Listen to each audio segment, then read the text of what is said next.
오늘은 이런 질문으로 말씀의 문을 엽니다. 노래란 무엇입니까? 선뜻 대답하기가 좀 어려울지도 모르겠습니다. 노래는 사람의 목소리로 가사에 곡조를 붙여 부를 수 있는 음악곡의 한 형태입니다. 우리가 사는 시대는요, 여러 장르의 노래가 있습니다. 사람들은 노래 부르는 것을 좋아합니다. 노래를 듣는 것도 좋아합니다. 트롯이 있고 발라드도 있고요, 팝도 있고요. 여러 장르가 있는데 각 나라마다 나라를 대표하는 대중음악이 있습니다. 일컬어서 팝이라고 합니다. 대한민국엔 K-팝이 있고요, 영국의 브릿팝이 있습니다. 프랑스의 샹송이 있고요, 스페인어권의 라틴 팝이 있습니다. 아무튼 수많은 노래, 그리고 수없이 많이 부르는 노래가 우리가 사는 시대에 아주 충만하다고 해도 과언이 아닐 만큼 많습니다. 요즘 들어서 부쩍이나 노래에 관심이 참 많습니다.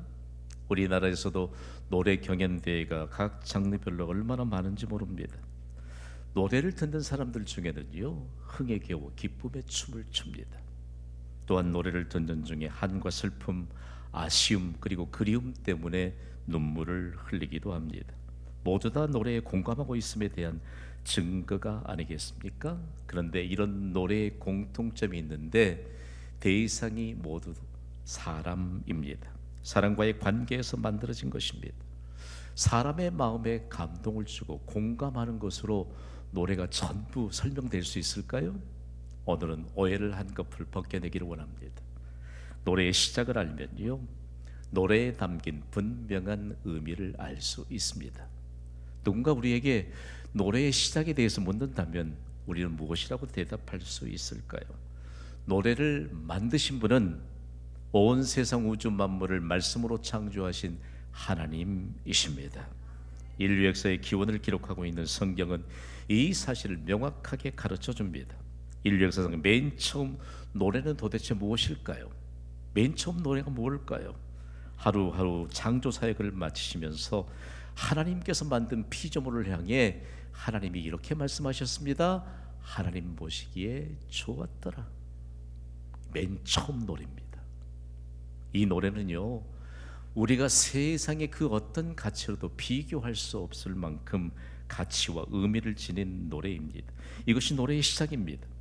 여섯째 날에는 땅의 모든 짐승들과 하나님의 형상대로 사람을 만드신 이후에 하나님이 이렇게 말씀하셨습니다. 하나님 보시기에 심히 좋았더라. 노래는요, 하나님의 창조 사역으로부터 시작됐습니다. 성경은 노래와 하나님의 이름을 높이는 찬송을 동일선상에서 설명하고 있습니다. 저는 지난 한 주간 노래에 푹 빠져 있었습니다. 노래가 도대체 뭔가?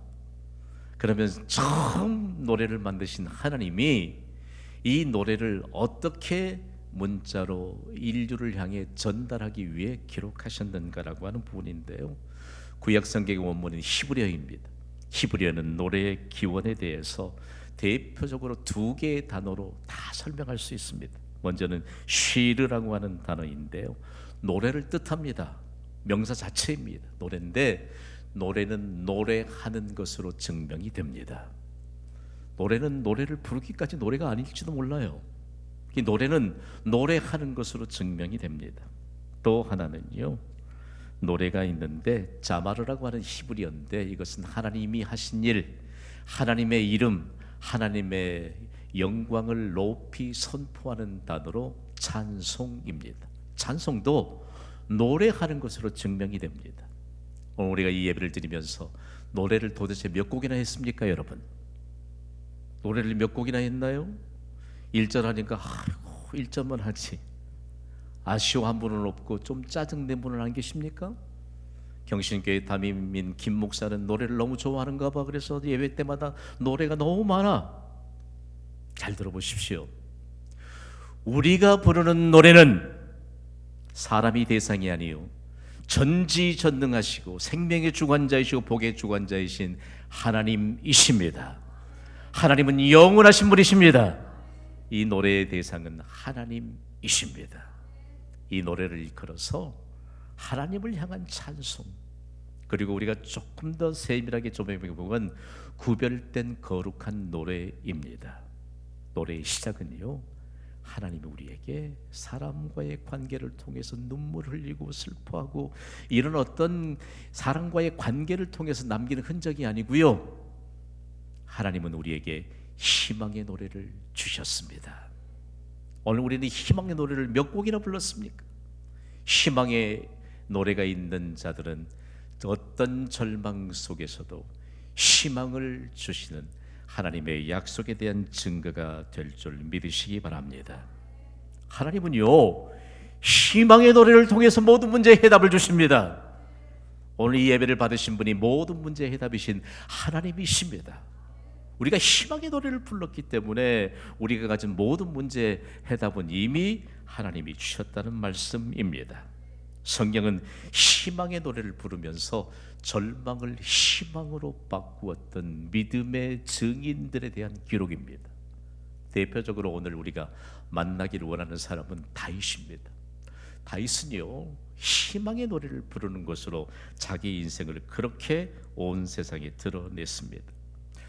희망의 노래인 찬송, 이 찬송을 일컬어 노래 중에 노래라고 일컫는데요, 이 희망의 노래를 부르는 다윗은 과연 어떤 사람이었을까?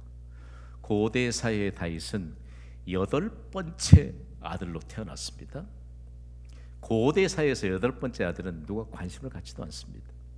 한 집안에서도 겨우 꼬리격인 유산을 물려받는 것도 감지덕지해야 될 그런 형편 속에 8번째 아들로 태어난 다윗인, 그는 어린 시절부터 희망의 노래를 불렀습니다. 아버지의 양떼를 치면서도 그는 희망의 노래를 불렀습니다. 아무도 관심이 갖지 않았던 희망의 노래를 부르는 다윗을 하나님이 주목해 보셨습니다. 8번째 아들인 다윗이 유대 나라의 왕이 되었습니다. 다윗은 희망의 노래를 부르면서 유능한 정치가가 됐습니다. 다윗은 희망의 노래를 부르면서요, 남북으로 분단되었던 이스라엘 국가를 하나로 통일시키면서 통일 왕국의 통치자가 되었습니다. 무엇보다 희망의 노래를 불렀던 다윗은 하나님 마음에 맞는 사람으로 증거를 받았습니다. 하나님이 우리를 누구에게 소개할 때요, 다윗처럼 하나님 마음에 맞는 사람이다, 하나님 마음에 꼭 맞는 사람이다. 오늘 우리가 희망의 노래로 하나님의 영광을 찬송하면서 이 예배를 드리고 있는데, 우리 모두 다 다윗처럼 하나님 마음에 맞는 사람이라는 증거를 받게 되기를 주님의 이름으로 선포합니다. 다윗은 그러면 형편이 좋아서 늘 희망의 노래만 불렀을까요? 오늘 우리가 사는 이 시대는 녹록지 않는 시대입니다. 그러나 다윗은 희망의 노래를 부르면서 절망을 희망으로 바꿔주시는 그 하나님의 능력을 증거하고 있습니다. 여러분 성경 다 갖고 계시지요? 구약 성경에 시편이라고 하는 제목의 책이 있는데, 시편이 1편부터 150편까지 기록되어 있습니다. 그런데 150편의 시는 바로 시요, 찬송이요, 노래요, 그리고 믿음의 고백입니다. 한마디로 정리하면 희망의 노래입니다.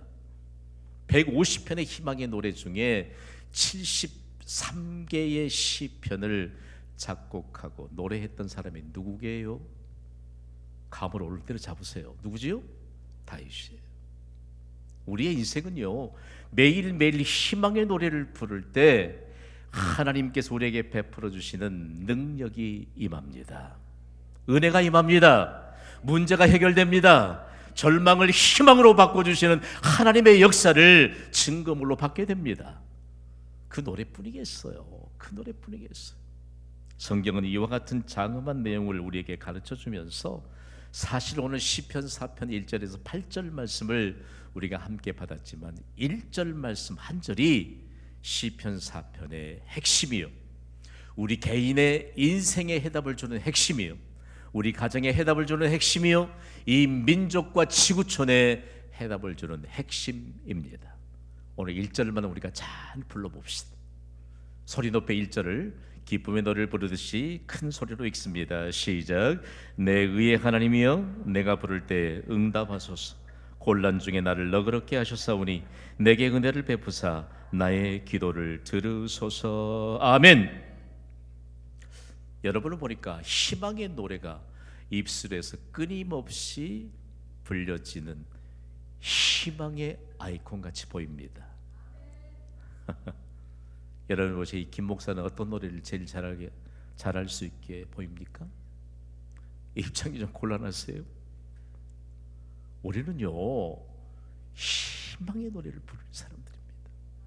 다윗이 희망의 노래를 부르는데 다윗이 얼마만큼 이 희망의 노래로 그야말로 하나님의 전능하심을 나타냈고 하나님이 치유자이신 것을 나타냈고 다윗은 정말 질병치레가 많았던 사람입니다.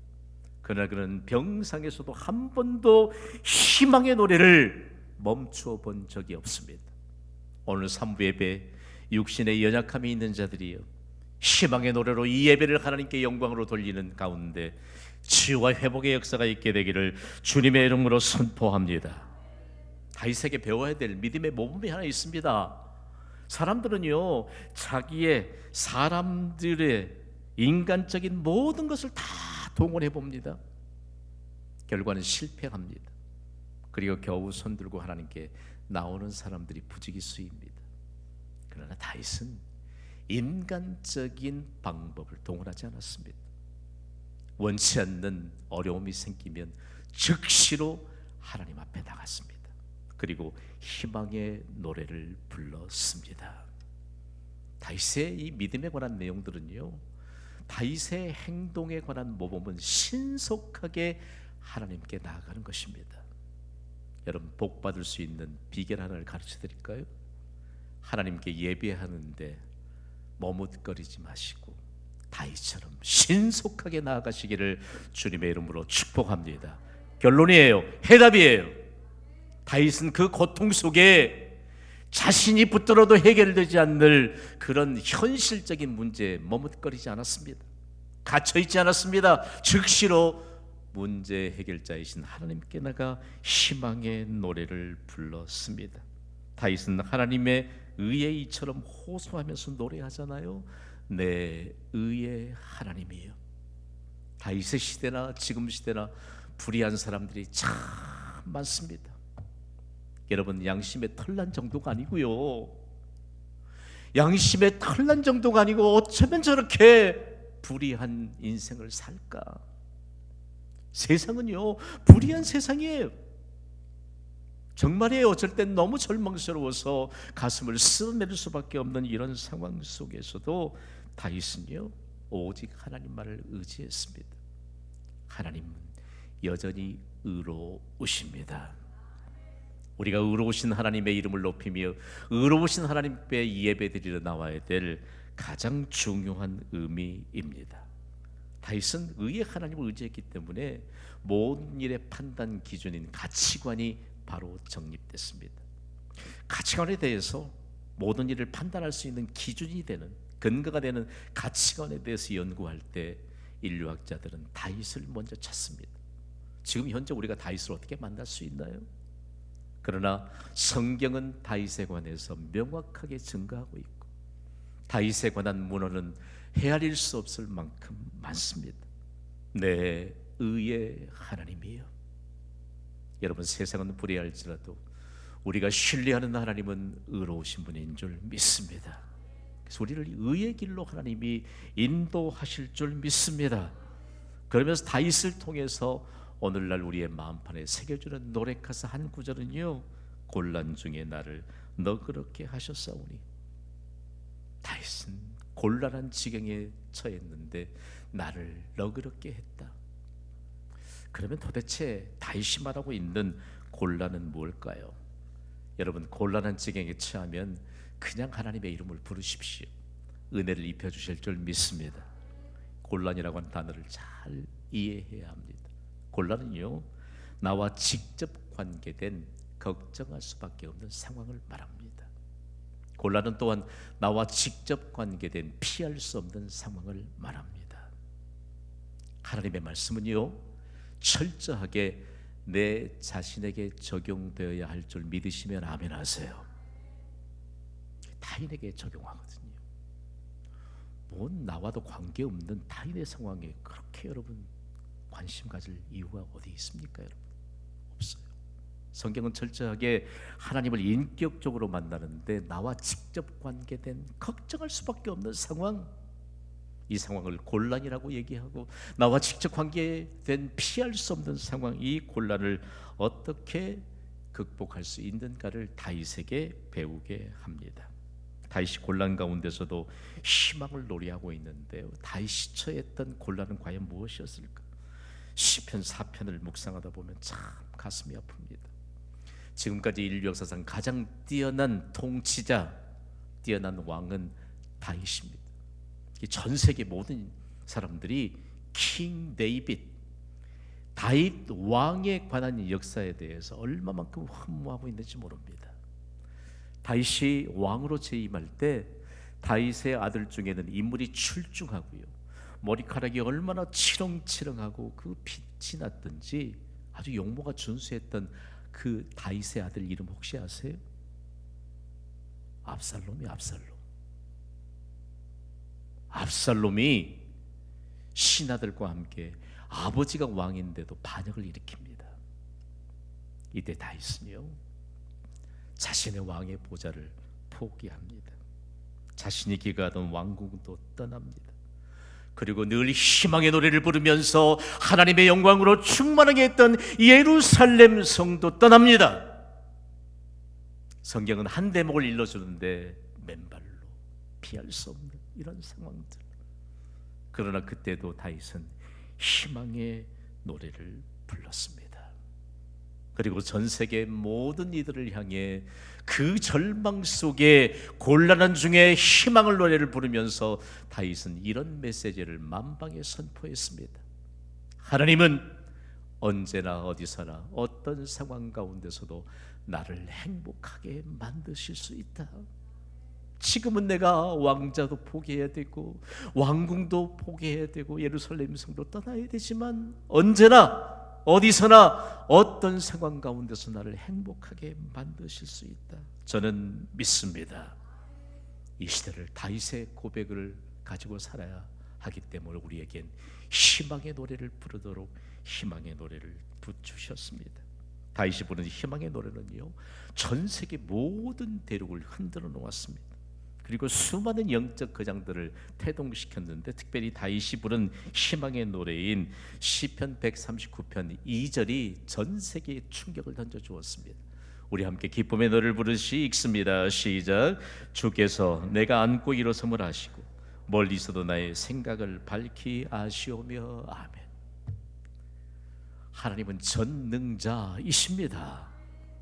우리의 안고 일어섬을 아세요. 아십니다. 그러면서 이 노래를 통해서 얼마나 수많은 사람들이 충격과 도전을 받고 그리고 희망의 노래를 부르고 있는지 모릅니다. 다윗의 아들 솔로몬은요, 아버지의 희망의 노래를 듣고 자랐습니다. 다윗은 병상에서도 정말 중병에 앓아 누울서도 희망의 노래를 불렀는데, 그의 아들 솔로몬이 희망의 노래를 들으면서 희망의 노래를 입술에 담아주는 아버지의 영적인 영향력을 받은 것입니다. 솔로몬은 이런 고백으로 하나님을 찬양합니다. 시편 127편 2절을 우리 함께 읽습니다. 시작. 그러므로 여호와께서 그의 사랑하시는 자에게 잠을 주시는도다. 아멘. 제가 종종 그러잖아요. 제가 불면증에 시달리는 분들 종종 치유하는 도구로 쓰임받는다. 내가 고친 게 아니고 하나님이에요. 밤중에도 병상에서도 다윗은 끙끙 앓면서 신음소리를 내는 것이 아니요, 병상에서도 나를 고쳐주시는 하나님, 그 노래 가사로 희망의 노래를 불렀습니다. 그 노래를 솔로몬이 듣고 난 이후에 도대체 많은 사람이 고통 중에 신음하고 있는 이 밤은 도대체 무엇인가? 그러므로 여호와께서 그의 사랑하는 자에게 잠을 주시는도다. 희망의 노래가 없는 인생은요, 방임이 괴롭습니다. 희망의 노래가 없는 인생은 밤의 어두운 길을 찾기 마련입니다. 희망의 노래가 없는 사람들은요, 밤을 어떻게 보낼 수 있는 지혜가 없기 때문에 의의 길이 아닌 엉뚱한 길을 걷습니다. 희망의 노래를 부르면 밤에 하나님이 단잠을 주시는 놀라운 은혜가 임하게 될 줄 믿습니다. 이 노래의 파장이요, 독일이라고 하는 국가에 얼마만큼 강력하게 임했는지 모릅니다. 독일 교회를 통해서 국민적인 격언이 태동됐는데, 우리 함께 읽어볼까요? 시작. 하나님께서 밤중에 하나님의 선물을 주신다. 아멘. 희망의 노래. 바울과 실라가 빌립보 지하 감옥에 갇혀 있을 때 한밤중에 기도하고 찬송을 부를 때 옥토가 흔들렸습니다. 그야말로 열쇠로 든든하게 채워놓았던 이 열쇠, 자물쇠가 다 풀렸습니다. 할렐루야. 밤중은요, 하나님의 선물이 임하는 시간입니다. 괜한 것에 밤을 보내지 마시길 바랍니다. 괜한 일에 밤을 보내지 마시기 바랍니다. 밤은 너무 중요해요. 어젯밤에도 희망의 노래로 밤 한 대목만 정리했다면 오늘 아주 새로운 하나님의 역사에 대한 미래에 관한 그 증거로 현실이 얼마만큼 희망의 노래로 우리에게 해답을 주시는 하나님의 은혜인가를 알게 하여 주실 줄 믿습니다. 다윗이 희망의 노래를 부를 때 그의 아들 솔로몬이 가정에서 희망의 노래를 배웠고요, 그 희망의 노래가 가정의 울타리를 넘어서서 이스라엘 백성들이 함께 희망의 노래를 부를 때 민족 부흥이 일어났습니다. 경신교회 동역자 여러분, 우리가 부른 희망의 노래로 대한민국의 민족의 부흥이 일어나게 될 줄 믿습니다. 지구촌의 부흥도 일어나게 될 줄 믿습니다. 요즘은 이미지 시대예요. 희망의 노래가 있는 사람들은 결탄고 어두운 그들이 없습니다. 오늘 이곳에서 나와 직접 관계된 걱정할 수밖에 없는 상황, 곤란, 나와 직접 관계된 피할 수 없는 상황, 이 곤란한 상황 속에 하나님이 해답을 주십니다. 다 함께 선포합시다. 시작. 희망의 노래를 부르라.